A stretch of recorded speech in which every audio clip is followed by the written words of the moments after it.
Welcome back to News Geelong on this cold winter Wednesday evening as we turn to the world of Geelong sport and our very own sport official, Nathan Curry.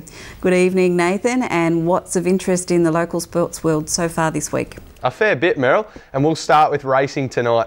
John Dunn brings us all the latest action from the Geelong Racing Club last Friday. The Geelong Racing Club celebrated 20 years of sponsorship from Schweppes last Friday here at the racecourse.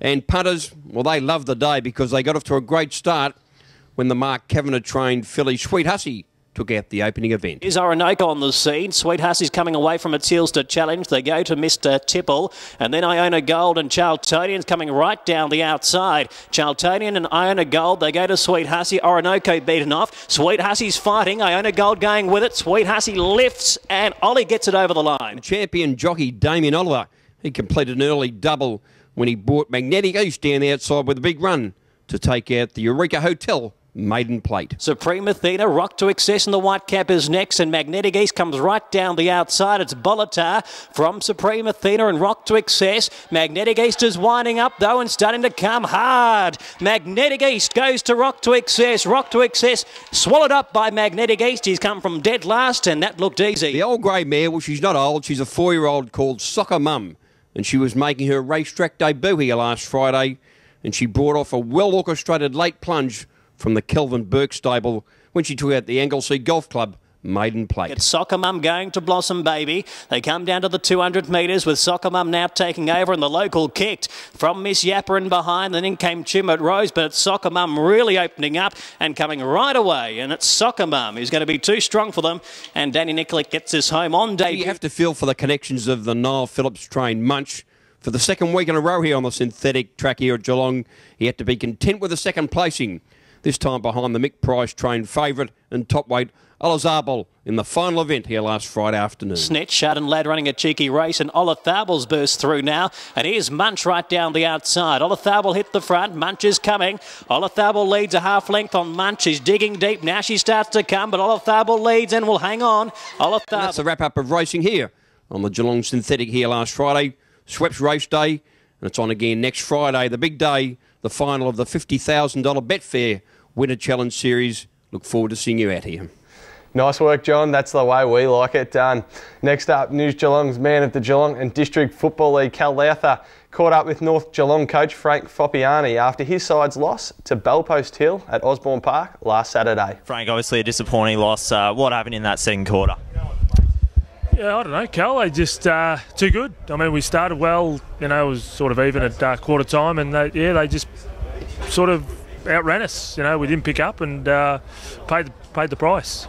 We were disappointed with the effort of your team in that second quarter. I suppose up in the box, we saw at times, I don't know whether it was just everything was going their way, but at times it seemed that they were just doing it way too easily. There was times where they were just consistent passes around the ground, and you really couldn't get anywhere near the footy. Well, it was. You know, they were, and look.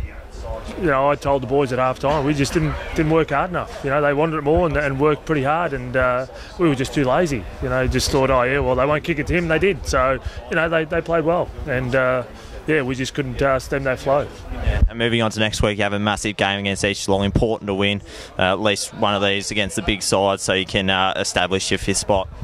Yeah, definitely. Look, it's tight all the way through now, so yeah, it doesn't get any easier for us. We've got East, and you know, they're going to be thereabouts, so we've got to you know, get back on the winning list, I suppose. Now, I suppose losing Matho really probably didn't help your cause as well. He was probably earmarked to have the job on Jovanovic today, and I suppose even though he kicked his goals as well, all of a sudden that dragged someone else away from Basely, and then Basely bobs up and kicks a few, and I suppose that was a big loss. Definitely. Look, we haven't had Matho for 3 or 4 weeks, and he come back last week and he was great, and then to lose him early was yeah, you know, it was pretty tough for us to get the matchups right, but that's footy.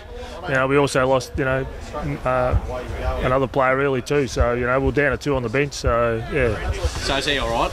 Oh yeah. Look, he wanted to come back on, but just for you know, for his safety, we're going to get him back on. So. And what areas do you think you guys need to work on going into the second half of the year? Obviously, today probably manning up was a bit of an issue, and even at times you sort of seemed to rush possession, just bomb it forward rather than trying to find a target. That was probably a noticeable difference between you and Bellpost Hill today. Yeah, look, for sure, and look, I'm not going to dwell on it too much. You know, our pretty much all year our you know, best bit of the game has been our skill, you know, and our skill touches. So, you know, to dwell on that today, just we'll beat them by a better side. So. All right, thanks, Frank. No worries, thanks, Cal. Thanks for that, Cal. And that's it for sport tonight. I'll see you again on Friday, but until then, it's back to you, Meryl. Thank you, Nathan. See you again on Friday evening. The Geelong winter continues to require us to be rugged up warmly this week. Our weather queen, Lani Salathiel, joins us with the latest in our Geelong weather for the next few days. And good evening, Lani. Thank you, Meryl, and good evening, everybody. It has been an absolutely freezing start to the week, so if you've got a snuggie, make sure you put it on because it's been absolutely freezing cold.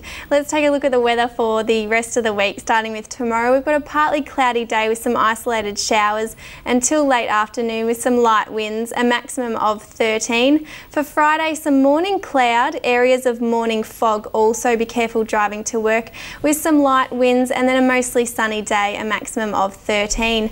For the weekend, Saturday, becoming cloudy with some patches of light morning frost, some light winds also, a maximum of 14. For Sunday, mostly sunny with some light winds around Geelong and a maximum of 15.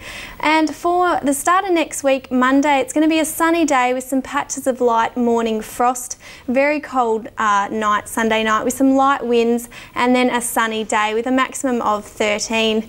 And today we had a partly cloudy day with a few isolated showers around in Geelong and some light winds with a maximum of 13. So a little bit of a better looking week this week, Meryl, a bit of sunshine, which will be nice. Thank you, Lani. We'll see you again on Friday evening. And thank you for being with us on News Geelong. I'm Meryl Friend, and I look forward to your company on Friday evening. Until then, from all the team at News Geelong, have a good evening and a great night.